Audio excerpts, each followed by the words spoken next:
சர்வேஸ்வரன் பகவான் ஷியப்பதி. ஷியப்பதினா திருமகளுக்கு கேள்வன். அவாப்த சமஸ்த காமன், இனி நிறைவேறாத ஆசைன்னு அவருக்கு ஒண்ணு கிடையாது. அத்தனை ஆசைகளும் நிறைவேறினவர். சமஸ்த கல்யாண குணாத்மகன், வாத்சல்யம், சௌசீல்யம், சௌலபியம், சுவாமித்வம் முதலான எல்லா குணங்களும் நிரம்பினவர். சர்வேஸ்வரன், அனைத்தையும் நியமிக்கக்கூடிய உடையவன் சுவாமி. இப்படி 4 விஷயத்தை அந்த இடத்துல வீட்டுல தெரிவிக்கிறார். அப்ப ஷியப்பதியாய், அவாப்த சமஸ்த காமனாய், சமஸ்த கல்யாண குணாத்மகனான சர்வேஸ்வரன். இது இத்தனை எதற்கு சொல்றாருனால், இப்ப நம்மாழ்வார பகவான் கட்டாட்சிச்சார்னு சொல்றமே, என்னத்துக்காக கட்டாட்சிக்க வேண்டும்? அதற்குன்னு கட்டாட்சத்தை தூண்டி விடுறதுக்காரான்னு இருக்க வேண்டாமோன்னா இருக்கிறார்களே. ஷியப்பதி கண்டிப்பா ஒரு ஜீவாத்மாவை ரட்சிச்சாகணும்னு பேசுவதற்கு பிராட்டி அருகிலே உண்டு. ஷியப்பதியாய், பிராட்டி அருகில இருந்து பேசியிருந்தா கூட அவர் நம்ம கிட்ட எதையான எதிர்பார்க்கிறவரா இருந்தா சிபாரிசு கூட பண்ணிடுவோம். இந்த இடத்துல கல்லூரியில கொண்டு போய் சேர்க்கணும், கிடைக்கவே இல்லை, அதனால ஆரியான போய் சிபாரிசுக்காக பிடிச்சிப்போம். அந்த கல்லூரிக்கு ஏதோ 1 2 கொடுக்கணும்னு வச்சுக்கோ அப்படின்னு வச்சுட்டு இருக்காள்னா, அப்ப அதுக்கு ஆளை போய் பிடிச்சிருவோம். அது பிடிச்சுட்டா அது கொடுக்க வேண்டாம்னு அர்த்தம் இல்லை. ஏன்னா அது கொடுக்கறதுக்கு நிறைய பேர் இருக்கா, அதுக்குள்ள உங்ககிட்ட வாங்கிக்கிறேன்னு சொல்லிக்கிறதுக்கு தான் சிபாரிசு, கொடுக்காது இருக்கிறதுக்கு சிபாரிசு கிடையாது. அதனால ஒருத்தர் பிடிச்சுட்டும், பிடிச்சிட்டு 2 3 எத்தோ கொடுத்து கொண்டு போய் சேர்த்து விடுறோம். இப்போ அதை போல பிராட்டியை சிபாரிசா பிடிச்சுட்டும், இல்லைன்னா கிடைச்சிருக்காது. சிபாரிசா பிடிச்சிட்டு இப்ப பெருமாள்கிட்ட போறச்சே என்ன கொண்டுன்னு கேட்டார்னா, அதுக்காகத்தான் இப்ப அடுத்து சொல்றார் அவாப்த சமஸ்த காமனாய். பிராட்டி புருஷகாரம் பண்ணிவிட்டாலும் அவர் எதையான எதிர்பார்த்தார்னா, எதிர்பார்க்கிறதுக்கு அவர்கிட்ட என்ன இல்லே உன்னிடத்தில் எதிர்பார்க்க, அனைத்து ஆசைகளும் நிறைவேறினவன் பகவான். அதனால உங்ககிட்ட உன்னை எதிர்பார்த்து செய்ய மாட்டான்.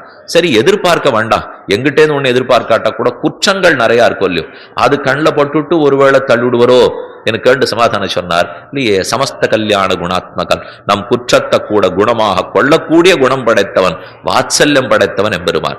சரி, குற்றங்களையும் பார்க்க வேண்டாம், குணமாக கூட கொள்ளட்டும்.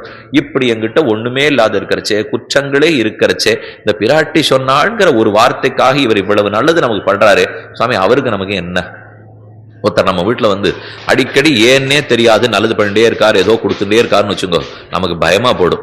இவர் எதுக்கா வந்துட்டே இருக்காரு, ஏதோ பண்ணிட்டே இருக்காரு, நாளைக்குதான் ஆபத்து வந்துருமா அப்படின்னு நினைச்சுடுவோம். பகவான் நம்மளை எப்பவுமே க்ஷமிச்சுட்டே நல்லது பண்ணிட்டே இருக்காரே, ஏதற்காக? சர்வேஸ்வரனாய், ஒண்ணுமில்லை என் சொத்து அவன் சுவாமி. இந்த சொத்தை உடையவன் இல்லையோ, சொத்தை விட்டுடக்கூடாதுங்கிற ஒரே காரணத்துக்காக பற்றி இருக்கிறான். அப்ப ஷியப்பதியாய், அவாப்த சமஸ்த காமனாய், சமஸ்த கல்யாண குணாத்மகனான சர்வேஸ்வரன் நமக்கு ஒரு நல்லது பண்ணணும்னா இப்படி சுவாமி செய்வார். எத்தனையோ பேர் காத்துட்டு இருக்கா, நல்லவர்களுக்கெல்லாம் கொடுக்காம என்ன போல இருக்கிறவன் கொடுத்துருவானா சர்வேஸ்வரனாய். இப்ப தலைகீழ் அர்த்தம் சொன்னார். ஷியப்பதியானபடியாலே, சமஸ்த அவாப்த சமஸ்த காணனானபடியால், சமஸ்த கல்யாணங்கள் உடையபடியால், சர்வேஸ்வரனானபடியால செய்தான்னார். இப்ப தலைகீழ பார்த்தோம்னா, எனக்கு செய்யணுமா, எத்தனையோ பேர் காத்துட்டு இருக்காளே, எனக்கு செய்வரானா சுவாதந்திரியம். சர்வேஸ்வரனாய், அவர் ஆருக்கு கொடுத்தாலும் கேள்வி கேட்கறதுக்கு ஆள் இல்லை, அவர் சொத்து அவர் தூக்கி கொடுத்தார். சர்வேஸ்வரனாய். சரி, அப்படியே கொடுக்கறதா இருந்தா கூட என் குற்றங்கள்ல படுமேன்னா சமஸ்த கல்யாண குணாத்மகனாய். எதானு எதிர்பார்ப்போம்னா அவாப்த சமஸ்த காமனாய். இவர் ஈஸ்வரனா இருக்காரு, எது ஹேது, நமக்கு இத்தனை நல்லது பண்றாளே எது காரணம்னா மாதாவாக பிராட்டி பக்கத்தில் இருக்கிறபடியாலே. இப்படி அவள் சம்பந்தத்தாலே பெருமான் நமக்கு அனைத்தையும் செய்கிறார். ஷியப்பதியாய், அவாப்த சமஸ்த காமனாய், சமஸ்த கல்யாண குணாத்மகனான சர்வேஸ்வரன். இதை பேசித்தான் பிராட்டி அவன் மனத்தை திருத்துகிறாள். தேவரீர் இந்த மாதிரி கோபிச்சுக்கிறதுக்கு கூடாது, அவரை கட்டாட்சிக்க வேணும்னு சொல்ல தது இங்கித பராதீனா விதத்தே கிளம். இப்படி தேவரீர் பேசின பிற்பாடு நாம் விட்டுட மாட்டோம் என்று பெருமான் நம்மை கட்டாட்சிக்கிறான்னு அர்த்தம். ஸ்ரீஹி என்று பிராட்டிக்கு ஓரெழுத்து திருநாமம். இப்ப ஸ்ரீமன் நாராயண, ஸ்ரீமதே நாராயணாயான்னு பார்த்தோம் இல்லையோ, அதுல பிராட்டிக்கு ஸ்ரீஹின்னு சொல்றோம். ஆளவந்தார் சதுஷ்லோகிங்கிற பிரபந்தம் பாடியிருக்கிறார். அதனுடைய ஆரம்பத்துல தெரிவிக்கிறார், காந்தஸ்தே புருஷோத்தமா பணிபதி சையாசனம் வாகனம் வேதாத்மா விஹகேஸ்வரா யவனிகா மாயா ஜெகன்மோகினி பிரம்மேஷாதி சுரவ்ரஜ சதை தஸ்வத்தாசதாசீகணா ஸ்ரீரித்தேவ நாமச்சே ஸ்ரீரித்தேவ ச நாமதே பகவதி குருமஹா கதம் ஸ்வாம் வயம். தேவரீருடைய வைபவத்தை நான் என்னன்னு சொல்ல போறேன், ஸ்ரீஹி என்று ஒரு எழுத்தாயிற்றே. அந்த சப்தத்துக்கு அர்த்தம் மட்டும் சொல்றேன். ஏன்னா இவ்வளவு நேரம் நீங்க கேட்டது ஒரு பக்கம் இருக்கட்டும், அவளை ஷீஹின்னு சொல்றமே எதற்குன்னு தெரிஞ்சுக்கணும் இல்லையோ. 6 வித அபிப்பிராயங்கள் உண்டு, அவளுக்கு தனி சிறப்புண்டு. எத்தனையோ விதேசத்துக்கு போகலாம். இப்ப ஆண்டாள் பிரார்த்திக்கிறதே என்னன்னா, இவர் அங்கங்கு சீதேவி நாச்சியாரா இருந்து பண்ற கைங்கரியங்கள் எல்லாம் பார்த்தா 6க்கு நல்லது செய்கிறீர், நம்மோட எப்பவுமே ஒட்டின்னு இருக்கீர். ஆனா அவர் பக்கத்துல இருக்கிறச்சே மட்டும்தான் எங்களுக்கு கொஞ்சம் கவலையா இருக்கு. நீர் தனியா இருக்கிறச்சே நன்னா சேவிச்சுடுறோம். எப்பவுமே குழந்தை தப்பு பண்ணிட்டு வீட்டுல அம்மா தனியா இருக்காள்னா தைரியமா போய் என்னதுதான் தப்பு பண்ணேன்னு சொல்லிடும். அதே சாயங்காலம் அவர் திரும்பி வந்தப்புறம் பக்கத்தில் போய் உட்காண்டா நமக்கே கொஞ்சம் நம்ம பக்கம் பேசிவிடோ அவர் பக்கம் பேசிவிடோ அப்படின்னு சந்தேகம் வந்துடுறது சொல்லு. இப்போ நாம் எங்கு பல திவிதேசங்களுக்கு போகிறோம். நாச்சியார் வைபவம்னு சொன்னாலே இந்த 3 திவிதேசம் முக்கியம். கீழே விண்ணப்பிச்சேன், ஸ்ரீதேவி நாச்சியாருக்காக திருவள்ளரை திவ்யதேசம். அங்கதான் பங்கைய செல்வின்னு புண்டரீகவல்லி தாயார், புண்டரீகாட்ச பெருமான். பெருமாள் ரொம்ப ஆச்சரியமா சேவை சாதிக்கிறார். அப்படி ஒரு துளி நம்ம மறந்து பார்த்தோம்னா நம்பெருமாள் மட்டுமே தான் இருப்பவர். நீங்க திருவள்ளர் புண்டரீகாட்ச பெருமாள் படத்தையும் வச்சுங்கோ, நேர சேவிங்கோ, பக்கத்துல மனக்கண்ணால் நம்பெருமாளையும் வச்சுருந்தீங்கன்னா அப்படி இப்படி மாறாது. நம்பெருமாள்னு கொஞ்சம் இழைப்பு, புண்டரீகாட்ச பெருமாள் இன்னும் கொஞ்சம் நன்னா, யசோதை கொடுத்த தயிர் பால்லாம் சாப்பிட்டா போல நன்னா இருப்பார். அதனால அவர் புண்டரீகாட்ச பெருமாள் பங்கைய செல்வி தாயார். அங்கேயே பூங்கிணறு உள்ளது. அந்த பூங்கிணற்றதான் பங்கைய செல்வி தாயார் பெருமானை குறித்து அவனை தபஸ் பண்ணி அங்கேயே தோன்றி இன்னைக்கு சகலமும் திருவள்ளர நாச்சியார் புண்டரீகவல்லி தாயாருக்கு தான் ஏற்றமே. அதனால ஸ்ரீதேவி நாச்சியாருக்கு பிராதான்யமுடைய திவதேசம் திருவள்ளரை. அதான் ஸ்வேத வெள்ளரைன்னு சொல்லுகிற மூலியம். அதனாலதான் ஸ்வேதாரண்ய கஷேத்திரம்னு அதுக்கு பேர் ஏற்பட்டது. திருவள்ளரையிலே புண்டரீகாட்ச பெருமாள், நாச்சியார் புண்டரீகவல்லி தாயார். அங்கு அடுத்தடம் சிவில்லிபுத்தூர் தான். நாச்சியார் திருமாளிகைன்னு அதற்கு திருநாமம். ஆண்டாள் பூமி பிராட்டியாருக்காக சிவில்லிபுத்தூருக்கு உண்டான ஏற்றம். அங்கேயே நாச்சியாருடைய பல்லக்குத்தான் முன்னாடி போகும், பெருமாளுடைய பல்லக்கு பின்னாடி தான் வரும். இப்ப எவ்வளவு தூரம் தான் பிறந்தகமாகட்டும் தன்னோட கூடியவர்களை விட்டுடாம பாத்துக்கிறாள்னா திருப்பல்லாண்டு தொடங்கும். ஆண்டாள் இப்போதும் வேதப்பிரான் பட்டர் சுவாமியினுடைய திருமாளிகைக்கு எழுந்துள்ளுகிறார். நீங்க பல திவதேசத்திலையும் போனீங்கன்னா ஆங்காங்கு கணுப்படி அன்னைக்கு முக்கியமா ஏதான ஒரு இடத்துக்கு பிராட்டி எழுந்துள்ளுவர். இந்த கணு வைக்கிறதுங்கிறது பிறந்தகத்துல கணு வைக்கிறதுங்கிற மூலியம். முக்ககத்திலையும் வைக்கலாம், பிறந்தகத்திலையும் வைக்கலாம். நாச்சியார் அந்த திவதேசத்தில் இருக்கிற பிறந்தகமா எதை கொண்டாடிட்டு இருக்காளோ அங்கு போய் வைப்பள். கனு திவதேசம் பல இடத்துல நடக்கிறது. இங்க நடக்கிறதுங்கிறது திருப்பல்லாண்டு தொடக்கத்தன்னைக்கு ஆண்டாள் ரங்கமன்னார் வீதி கோடி வரைக்கும் ஒரு சன்னதி தெருவிலேயே தான் இருக்கு. அதாவது ஆண்டாள் ரங்கமன்னாருடைய சன்னதி தெருவிலே வேதப்பிரான் பட்டர் சுவாமியுடைய திருமாளிகை இருக்கு. பெரியாழ்வாரே அந்த திருமாளிகை. ஆனால் அவராகவே நினைத்து கொண்டு அங்கிருந்து பெருமாளும் பிராட்டியும் வருவா. பட்டர்சுவாமி திருமாளிகையிலேருந்து போய் பூர்ண கும்பம்லாம் கொடுத்து ஹாரத்தி பண்ணி அவர்களை வரவேற்பார்கள். அப்புறம் பிராட்டி வந்து அந்த வீட்டு திண்ணையிலே காய்கறி எல்லாம் பரப்பி வச்சிருப்பா. அதுக்கு பச்சை பரப்புதல்னு பேர். இந்த பச்சை பரப்புதல் அத்தனையும் தான் கட்டாட்சி சுட்டு தான் திரும்ப போவள். அப்ப தனக்குன்னு இருக்கிற எத்தையும் அவ விட்டே கொடுக்க மாட்டான். அவரிடத்துல போயிட்டோமேங்கிறதுக்காக தன் சம்பந்தப்பட்டவர்களை விடாம பற்றி கொண்டிருக்கிறாளோ இல்லையோ. அதே அங்கே நம்ம சிவிலிபுத்தூர்லையும் சேவித்துக் கொள்ளலாம். மூணாவது திருநரையூர் திவ்யதேசம். அது நீலாதேவி நாச்சியாருக்காக வஞ்சுளவல்லி தாயார் நம்பிக்கை நாச்சியாராக எழுந்தருளி இருக்கிற திவ்யதேசம். மற்ற இடத்துல எல்லாம் சேவித்தோம்னா பெருமாள் தான் கர்ப்பகரத்துக்கு நேரம் இருப்பார். தாயாரை தள்ளி நம்ம இப்படி எட்டி போய் சேவிக்கணும். ஆனா இந்த திவ்யதேசத்துல போனா நேர கர்ப்பகரத்துல தாயார் தான் எழுந்தருளி இருப்பார், அவர் விலகி இருப்பார். அதனாலே நம்பிக்கை நாச்சியாருக்குன்னு சன்னதி எல்லாம் அனிருத்தன் பிரத்யும்னன் முதலான எல்லாரோடையும் ரொம்ப பெரிய பெரிய சாலக்கிராம திருமேனிகள். திருநரையூர்லே நாச்சியார் அங்கு எழுந்துள்ளி இருக்கிறார். தனித்துத்தான் பெருமானும் பிராட்டியுமாக அங்கு சேவை சாதிக்கிறார்கள். அது நம்பிக்கை நாச்சியாருக்காக திவதேசம். கமலவல்லி நாச்சியார் தனியாக எழுந்துள்ளி இருக்கிறார். உறையூருக்கு போனோம்னால் நந்தசோழன் ஒருத்தன் இருந்தான். அவன் தான் பகவானிடத்துல புத்திர பிராப்தி வேண்டி பிரார்த்திக்க ஒரு கமல மலரிலிருந்து தோன்றினபடியால் கமலவல்லி நாச்சியார் என்னுக்கு அவளுக்கு பேரிட்டார்கள். இன்னைக்கும் பங்குனி பிரம்மோற்சவம் வந்துடுத்துனால் 6ஆம் உற்சவத்தன்னைய தினம் நம்பெருமாள் உறையூருக்கு எழுந்தருளி கமலவல்லி நாச்சியாருடைய சேர்த்தி ரொம்ப அற்புதமா நடக்கும். அழகிய மணவாளன் என்கிற திருநாமத்தோட அங்கேயும் பெருமாள் எழுந்துருளிருக்கார். நம்பெருமாள் அங்க எழுந்துருளி சேர்த்தி உற்சவம் நன்கு நடைபெறும். அதனால அந்த ஊர்ல குறையூர் கமலவல்லி தாயார்னு திருநாமம்.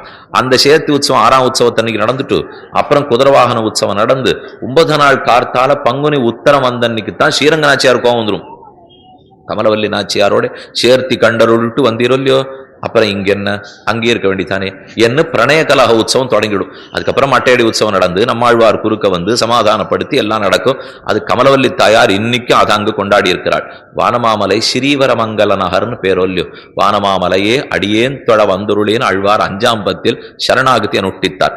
தாயாருக்கு வரமங்கா ஸ்ரீவரமங்கை தாயார். அந்த தாயாருடைய ஆணையின் பேர்ல தான் எல்லாமே அந்த திவ்யதேசத்தில் நடக்கிறது. அவ இன்னைக்கும் கணுப்புடி வைக்கணும்னா வானமாமலை ஸ்ரீமத் பரமஹம்ச சேத்யாதி கலியன் ராமானுஜியர் சுவாமி வானமாமலை ஜியர் சுவாமி அவருடைய மடத்துக்கு தாயார் எழுந்துள்ளுகிறார்.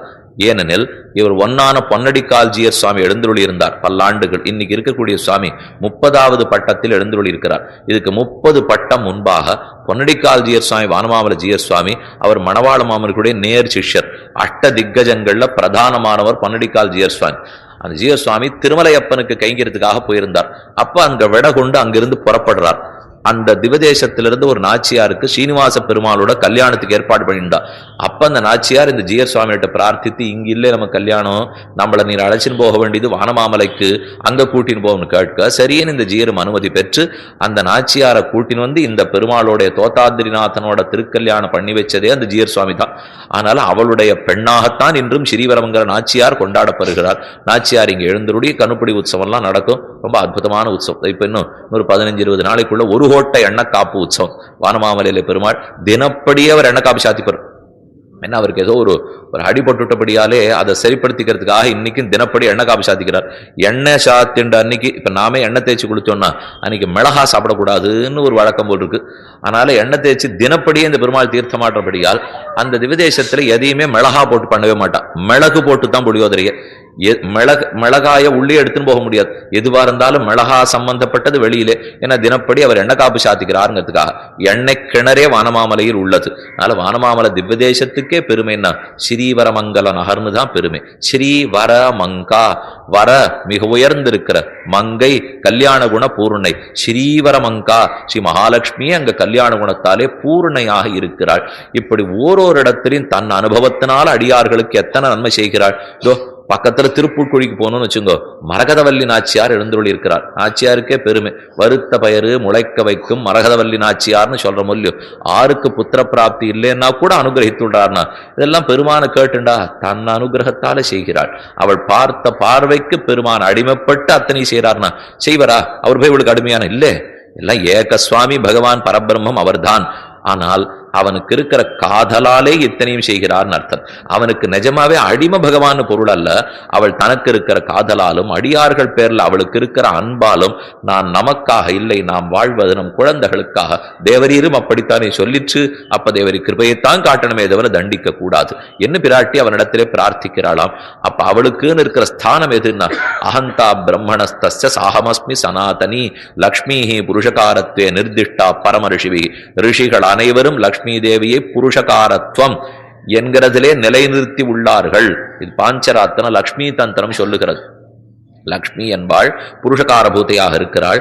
அவளை புருஷகாரமா பற்றி பெருமானான எங்கிட்ட வந்தால்தான் நான் அனுகிரகிக்கிறேன். பிராட்டி புருஷகாரமானால் அல்லது ஈஸ்வரன் காரியம் செய்யான்.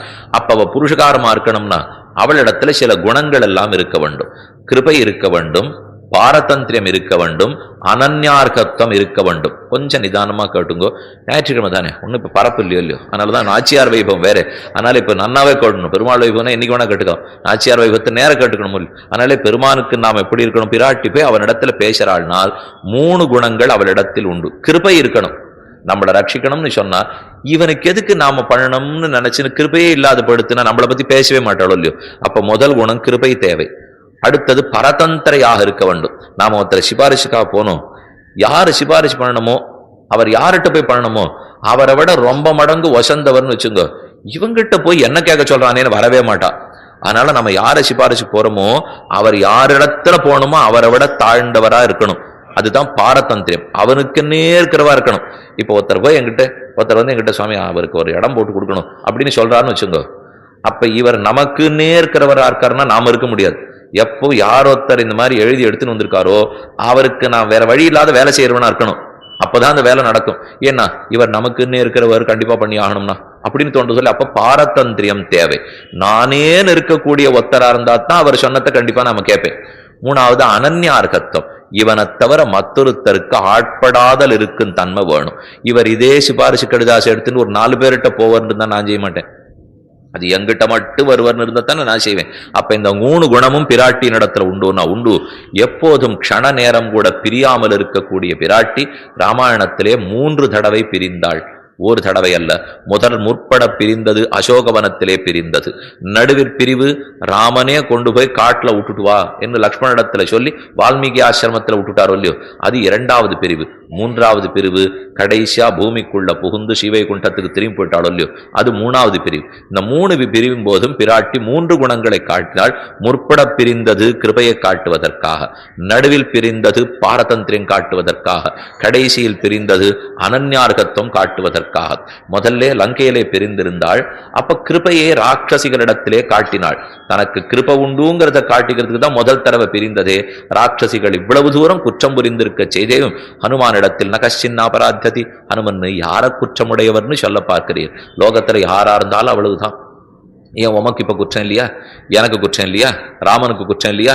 மூவரும் குற்றவாளிகள்னா ஹனுமான் பார்த்தார், அடியேன் குற்றவாளின்னு ஒத்துக்கிறேன். இப்ப தேவரி 2 பேருக்கு என்ன? இப்போ ஹனுமன் உமக்கு குற்றம், காலில் விழுந்தவனை ரட்சிக்க கூடாதுன்னு சொல்லியிருப்பாரு. இது பெருங்குற்றம்.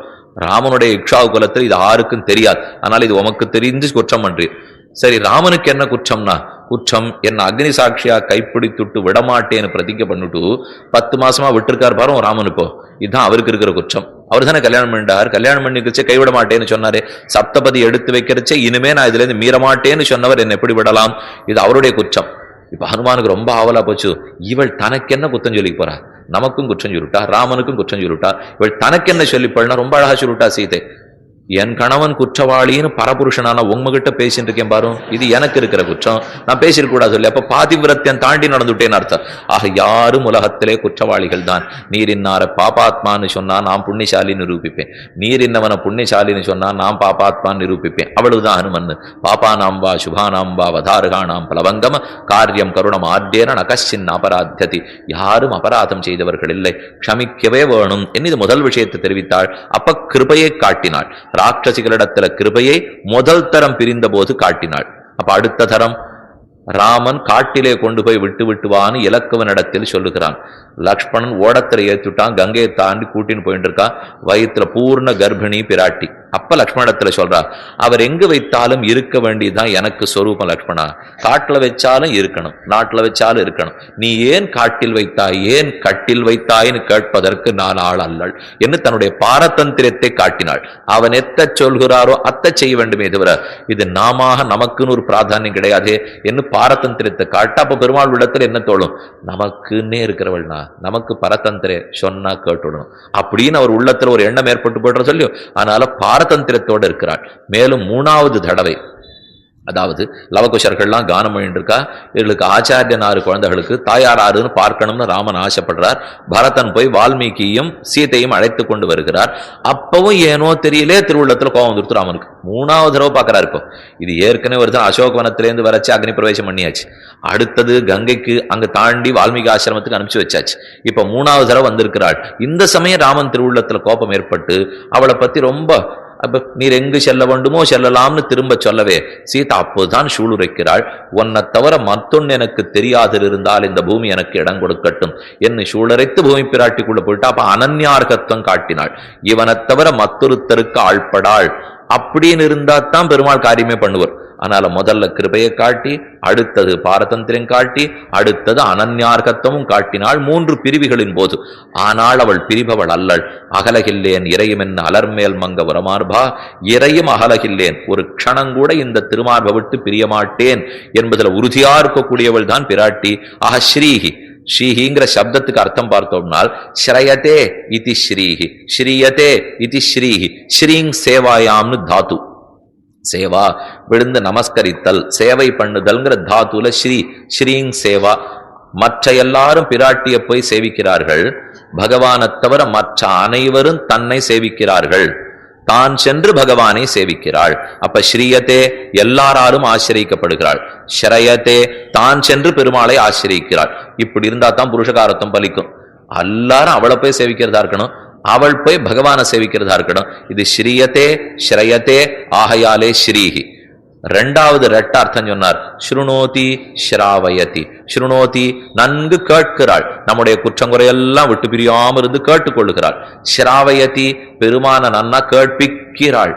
நாம சொல்ற கட்டங்களை தான் கேட்டுக்கிறாள். ஸ்ருணோதி ஸ்ராவயதி பெருமானை கேட்பிக்கிறாள். கேட்பிக்கிறாள்னா கொஞ்சம் சொல்லணும்னா நன்னா காதை திருப்பி நம்ம சொல்றதை கேட்பிக்கிறாள் அப்படின்னு வச்சுக்க வேண்டியதுதான். ஏன்னா அவர் அப்படியே பார்த்துட்டு இருக்கார், அப்படின்னு காதை திருப்பி நான் தானே கேட்பேன். அதுக்காகத்தான் காதை திருப்பி நம்மளை கேட்க வைக்கிறா போல் இருக்கு. ஸ்ருணோதி ஸ்ராவயதி. அடுத்த ரெட்டை, கடைசி ரெட்டை ஸ்ருணாதி, ஸ்ரீணாதி. ஸ்ரீநாதி நம் பாபங்கள் அத்தனையும் தொலைக்கிறாள். ஸ்ரீநாதி நம்ம பெருமாளோட சேர்த்து வைக்கிறாள். அப்ப ஸ்ரயத்தே ஸ்ரீயத்தே ஸ்ருணோதி ஸ்ராவயதி ஸ்ருணாதி ஸ்ரீநாதி. என்ன 6 விதமான அர்த்தங்கள் ஸ்ரீ சப்தத்துக்குண்டு என்பதை ரொம்ப ஆச்சரியமா விளக்கி இருக்கிறார்கள். இதோட சேர்ந்தவள் தான் புருஷகார பூதையான பிராட்டி. அவளை புருஷகாரமாக பற்றி பகவானை பற்ற வேண்டும். ஸ்ரீமன்னு நாராயண சரணவ். அப்ப ஸ்ரீஹி பிராட்டிக்கு 6 அர்த்தங்கள். மதுப்பு, மதுப்புங்கிறது பிரத்யம். அந்த மது பிரத்யம் சேர்த்தா ஸ்ரீமன் நாராயண, ஸ்ரீமத்து நாராயண. ஆனா ஸ்ரீமத்து நாராயணங்கிறது சேர்ந்தா ஸ்ரீமன் நாராயணன் ஆகிறது. ஸ்ரீமத் நித்திய யோகம். ஸ்ரீஹிங்கிற பிராட்டி நாராயணன்கிற பகவானோட விட்டு பிரியாமல் இருக்கிறாள்ங்கிறதுக்கு தான் அந்த மத்து. மத்துங்கிறது எப்போதும் பிரியாமல் இருக்கே சொல்லக்கூடிய பிரத்யம். அப்ப ஸ்ரீமத்து ஸ்ரீஹி நாராயணனோட மத்து அப்படின்னா ஹிந்தியில் இருக்கிற மத்து இல்ல, மத்துன்னு அது இல்லைங்கிற அர்த்தத்துல போடும். இந்த இடத்துல ஸ்ரீ மத்துன்னு சொன்னால் மத்து நித்திய யோகம். எப்போதும் பிராட்டி பெருமானோட விட்டு பிரியாமல் இருக்கிறாள். ஏன் பிரியாமல் இருக்கிறாள்னா திருத்திண்டே இருக்கணும் இல்லையோ. ஒருத்தருத்தரும் சரணம்ங்கிறதுக்காக வருகிறார். அவரை சரணாகதி எப்ப வேணும்னாலும் அனுஷ்டிக்கலாம். நம்ம சரணாகதி எப்ப பண்ணலாம்? 7 வயசுக்கா 70 வயசுக்கா இல்ல கார்த்தாலையா ராத்திரியா மாலையா எப்போது பண்ணலாம்? எப்பவுமே பண்ணலாம். ஆனா சரணாகதி பலிக்கணும்னா ஒன்னே ஒண்ணுதான் விதி, பிராட்டி இருக்கணும். அவள் பிரகார பூத்தையா இருந்தா தான் சரணாகதி பலிக்கும். எப்பவும் சரணாகதி பண்ணலான்னு சொல்லிட்டா. அதனாலதான் அவ பிறந்ததுக்கு போறதே இல்லை. ஏன்னா எப்போதும் சரணாகதி பண்ணலாம். சரணாகதி பண்ணிவிட்டா பலிச்சே தீரும். பிராட்டி இருந்தா தான் சரணாகதி பலிக்கும். அப்படின்னு அவன் நகர முடியுமோ? அவ ஒரு நாள் பிறந்தகத்துக்கு போறேன்னு புறப்பட்டு போய் அன்னைக்கு போல நம்மாட்ட 2 பேரும் அபாகியசாலிகள் பெருமான் முன்னாடி போய் நின்று அவர் நம்ம கோபத்தோட நம்முடைய குற்றங்கள்லாம் கண்ணில் பட்டு போயிட்டு வான்னு விட்டார்னா அப்ப இந்த சட்டம் எங்கெங்கெல்லாம் தப்பா போடும்? சரணாகதி பண்ணியும் பலிக்கலைங்கிறது தப்பா போடும். பதிக்கலைங்கிறது பொய்த்து போகும். இல்ல இல்ல இன்ன சமயத்துல நீர் வந்திருந்தா பலிச்சிருக்கும்னா அப்ப சரணாகதி எப்பவும் பண்ணலாங்கிறது பொய்த்து போடும். இது ரெண்டும் பொய்க்க கூடாதுதான் பிராட்டி விட்டு பிரியாமல் இருக்கிறாள். அப்ப இந்தந்த வாதத்தை எழுதிங்கோ. பிராட்டி பக்கத்துல இருந்தா தான் சரணாகதி பலிக்கும். சரணாகத்தின்னு பண்ணிவிட்டா பலிச்சே தீரும். சரணாகதி பண்ணுவதுக்கு எந்த காலமும் செய்யலாம். அப்ப 4வது வார்த்தை என்னவா இருக்கணும்? பிராட்டி விட்டு பிரியாமல் தான் இருந்தாக வேண்டும். அதற்குத்தான் நித்திய வேஷா ஜெகன்மாதா விஷ்ணோ ஸ்ரீ ரணபாயினி தேவத்வே தேவதேகேயம் மனுஷத்தே ச மானுஷி ராகவத்தே அபவத் சீதா ருக்மிணி கிருஷ்ண ஜென்மனி. அவன் எங்கு பிறந்தாலும் ஒக்க பிராட்டியும் கூடவே வந்து பிறக்கிறாள். அதைத்தான் இறையும் அகலகில்லேன், ஒரு வினாடி பொழுது கூட பிரிய மாட்டேன். அப்ப புருஷகார பூதையாக பிராட்டியை பற்றி பெருமாளை பற்றுகிறோம். இது பூர்வாக்கியத்தினுடைய அர்த்தம். ஸ்ரீமன்னு நாராயண, ஸ்ரீமானான நாராயணனுடைய திருவடிகளை பிராட்டியை விட்டு பிரியாதிருக்கிறவளுடைய திருவடிகளை பற்றுகிறேன். பற்றுட்டோம். பிராட்டி பேசினதை கேட்டு பெருமாளும் திருப்தி அடைஞ்சுட்டார். நம்மளை க்ஷமிச்சுட்டேன்னு சொல்லிவிட்டார். ஆயிடுச்சு. சரணாகதி முடிஞ்சு போச்சு. இதற்கப்புறம் பெருமாள்கிட்ட என்ன கேட்கணும்? ஏகைக பலலாபாய சர்வலாபாய கேசவஹா என்னும் சகல பிரத புரோகி விட்டுன்னு எத்த கேட்டாலும் கொடுத்துருவார். இப்ப அப்பதான் பெருமாளுக்கு துடிக்க ஆரம்பிக்கும். எதை கேட்க போறானோ? விடுமோ, கூடி சேனுவோம், பங்களானுவோம், அப்புறம் இதுன்னுவோம், நிலன்னுவோம், எத்தத்தை கேட்க போறானோ தெரியல. ஒன்னையும் கேட்க வரல. உனக்கும் அவளுக்குமான சேர்த்தியில் கைங்கரியத்தை பிரார்த்தித்தோம். ஒரு மிதுனத்திடத்தே கைங்கரியம்னா இந்த 2 பேரும் நீங்க அமர்ந்திருக்கணும். ஒன்றொடியால் திருமகளும் நீயுமே நிலா நிற்ப கண்டசதிர் கண்டு தெரிவெறிய அளவில்லா சிற்றின்பம் ஒழிந்தேன். இப்பால் கைவளையும் மேகலையும் காணேன் கண்டேன் கனமகர குழைய 4 தோளும் என்ன ஆழ்வார்கள் சாதித்தா போல் சிவப்பதியான பெருமாள் சேவிச்சுட்டேன். இனிமே ஐஸ்வர்ய கைவல்லத்தில் எனக்கு ஆசை இல்லை. உனக்கும் அவளுக்குமான சேர்த்தியில் கைங்கரியம் பண்ண பெறுவேனாக வேண்டும். ஸ்ரீமதே நாராயணாய நமஹ. அப்ப 2 பேருக்கு சேர்த்தி இப்ப நிலைமை மாறுறது. இதுவரைக்கும் நாம போய் பிராட்டிய வணங்கி அவ போய் பெருமான வணங்கி நமக்காக பேசி சிபாரிசு பண்ணி சேர்த்து வச்சுட்டு இருந்தா இது முன்வாக்கியம் சரணாகதியின் போது. இப்ப நாம போய் கைங்கரியம் பண்ணணும்னு பிரார்த்திக்கிறோம் இல்லையோ, அப்ப அப்படியே ஏறி பெருமாளுக்கு பக்கத்துல அதே ஆசனத்தை உட்கார்ந்து விடுவோம். இனிமே கீழே நின்று பிரார்த்திக்கிறதெல்லாம் இல்லை. இப்ப நாம கைங்கரியம் பண்ண வர போறச்சே பெருமாளும் பிராட்டியுமாக சேர்ந்து கைங்கரியம் கொள்ளுகிறார்கள். பிராபியம் ஒரு மிதுனமே. அப்ப இப்ப ஏதானும் பண்ணி விடுவளா? பூர்வ வாக்கியத்துல அவளுக்கு வேலை இருந்தது சுவாமி. உத்தர வாக்கியத்துல வேலை இருக்கணும் இல்லையோ. கைங்கரியத்தை பிரார்த்தித்து கைங்கரியம் பண்றோம், அதுதான் பின்வாக்கியம். பின்வாக்கியத்துல ஸ்ரீதேவி நாச்சியாருக்கு என்ன பதவி? அவள் என்ன செய்கிறாள்னால் முன்வாக்கியத்துல நம்முடைய குற்றத்தை எல்லாம் மறப்பித்து பெருமாளோட சேர்த்து வச்சாலும் இல்லையோ. இப்ப பின்வாக்கியத்துல குற்றத்துக்கு வாய்ப்பு இல்லை. ஏன்னாதான் போச்சே. போயிட்ட பிற்பாடு சரணாகதி அனுஷ்டித்திருக்கோம். அனுஷ்டிப்பு பகவான் இடத்துல கைங்கரியம் பிரார்த்திக்கிறோம். இப்போது என்ன செய்வள்னால் நாம ஒரு கைங்கரியம் பண்ணா அவ அதை பெருமாள்கிட்ட சொல்றதை பார்த்தா அது 10 பண்ணதை ஆயிடுமா. நம்ம ஒன்னே ஒண்ணுதான் பண்ணிருப்போம். ஒரு 10 ரூபாய்க்கு போய் புஷ்ப மாலை கொண்டு பெருமாள்கிட்ட சமர்ப்பிப்போம். அந்த மாலையை பிராட்டி கையால தொட்டு பெருமாள் தன் தோல்ல சாத்திக்கிறார். பார்த்த உடனே அது அவருக்கு 10 லட்சம் ரூபாய் புஷ்பம் ஆயிடும். நான் 10 ரூபாய்க்கு தானே வாங்கிட்டு வந்தேன்னா அவ தொட்டு கொடுத்துட்டாலும் இல்லையோ. அப்ப ஆனா அதை நினைச்சுக்கிறது இல்ல பெருமாள். 10 லட்சம் ரூபாய் புஷ்பமானு தான் என்னமா கைங்கரியம் பண்ணா என்ன நம்ம பத்தி நினைச்சுக்கிறாள் இல்லையோ. அப்ப நாம் பண்ணுகிற கைங்கரியங்களை 1/10 விடுகிறாள். நாம செய்யறது ஓர் கைங்கரியமா இருந்தா கூட அவள் பக்கத்துல இருக்கிறச்சே கைங்கரியம் கொண்டா அவருக்கு 1/10 தோணிப்படுறது. சில பேர் இருக்கிறச்சே நம்ம எத்தையான்னு பார்த்தோம்னா ஏன் வந்தோன்னு ஆயிடும். சில பேர் பக்கத்துல இருக்கிறச்சே பேசிட்டு இருந்தோம்னா ரொம்ப திருப்தியா இருக்கும். பிராட்டி அருகில் இருக்கிறச்சே பெருமாள் கைங்கரியம் கொள்றார். கைங்கரியத்தை ஒரு ஜீவாத்மா பண்ண போகிறான். பெருமாளுக்கு அது ரொம்ப ஆனந்தம். பக்கத்துல இருக்கிற பிராட்டியை பார்த்து என்னமா நம்ம பிள்ளை ஞானம் வந்து கைங்கரியம் பண்றான் பத்தியோ அப்படின்னு பார்ப்பறான். அவ உள்ளூர சிரிச்சுப்பள். இவனை தண்டிக்கிறதுக்கு நீர் எவ்வளவு பேசினீன்னு எனக்கு தெரியாது, இப்போ அத்தை சேர்த்து வச்சுதான் சரின்னு அனுகிரகிச்சிருக்கேன், என்ன நினைச்சு சிரிச்சுக்கணும் இல்லையோ. அந்த சிரிப்பவள் செய்வதே கிடையாது. எப்போதும் எம்பெருமான் இவன் அனுகிரகிக்கணுங்கிறதுக்காகத்தான் இருந்திருக்கான். நம் செயல நாம் செய்தோம். உபாய பூதனான பகவான் என்னென்னைக்கும் ஸ்வரூபத்துக்கு அனுகுணமாக கொடுத்தான் என்ன பிராட்டி திருவுள்ளத்துல கொண்டு அப்ப அவனை பார்த்து சொல்றா, என்னை பார்த்துன்னு கைங்கரியத்தை விட்டுடுவான்டான்னு நான் வாங்கிக்கும் அப்படின்னு அவளை தூண்டி விடுறாள் இல்லையோ. அந்த தூண்டுகோலாகத்தான் உத்தரவாக்கியத்தில் இருக்கிறாள். நாம் பண்ணும் கைங்கரியத்தை 1/10 கொண்டு போறுதல் உத்தரவாக்கிய அந்தர்கதையான பிராட்டிக்குண்டான ஏற்றம். அதைத்தான் ஸ்ரீமதே நாராயணாய நமஹான்னு சொல்றார்கள். பூர்வாக்கியத்துல பிராட்டியை முன்னிட்டு கொண்டு சரணாகதி, அது புருஷகார பூதையாக பிராட்டி இடத்தே பெருமான் உபாய பூதனாக. உத்தரவாக்கியத்திலையும் பிராட்டியை முன்னிட்டு கொண்டுதான் கைங்கரியன். முன்னிட்டென்ன சமமாக 2 பேரையும் அமர்த்தி வைத்துத்தான் கைங்கரியம். இப்படி பிராட்டி சொன்னத்தையெல்லாம் பெருமாள் கேட்டு இருக்காரு. ஏதற்கெனில் பிரணயித்துவம், அவளுடைய அழகில மயங்கினவனாய், அல்லது அவள் தனக்குன்னே இருக்கிறாள், பரதந்திரை அனன்யார்கபூதை கிருபையுடையவள், இப்படிங்கிறத என்னைக்கு நினைச்சிருக்கிற பெருமாள் அவள் சொல்லுவதை மீறி ஓர் நாளும் நடப்பதில்லை. ஆகையாலேதான் உன்னை பிரார்த்தித்து அவனை பிரார்த்திக்க வந்தோம். ஆனா நீ இது இத்தனை கதையும் கேட்டுனுட்டு நீ பாடு தூங்கிட்டு இருந்தியானா? தூங்கிட்டு இருக்கிறதோட இல்லை, அவர் ரட்சிக்க வரேன்னுச்சே தடுத்துன்னு வேற இருக்கியே. மைத்தடம் கண்ணினாய் நீ உன் மணாளனை எத்தனை போதும் துயிலட ஒட்டாய்கான் எத்தனை ஏலும் பிரிவாற்றகில்லாயால். ஒரு நிமிஷம் நீ பிரியமாட்டே தெரியும், நாங்களும் அதை போல பிரியாதவர்கள் தானே. எத்தனை ஏலும் பிரிவாற்றகில்லாயால் தத்துவம் அன்று, இது தத்துவம் அன்று தகவன்று.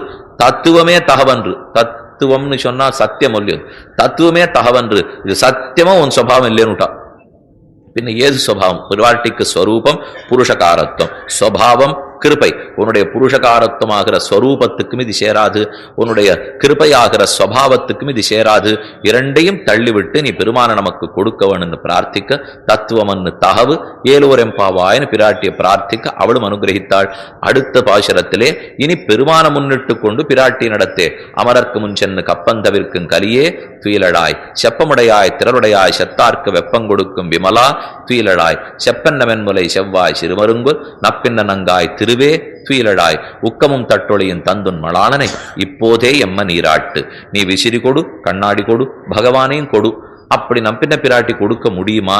பிராட்டிக்கு பெருமாள் எப்படி இருக்கிறார், அவள் எப்படி பெருமாள் நம்ம இடத்துல கொடுக்கிறார்ங்கிறதை நாளை காலை இந்த கோட்டியிலே விண்ணப்பம் பண்ணுகிறேன். தற்போது அமைகிறேன். 20வது பாசுரத்தை அனுசந்தானம் பண்ணுவதற்கு பிரார்த்திக்கிறேன்.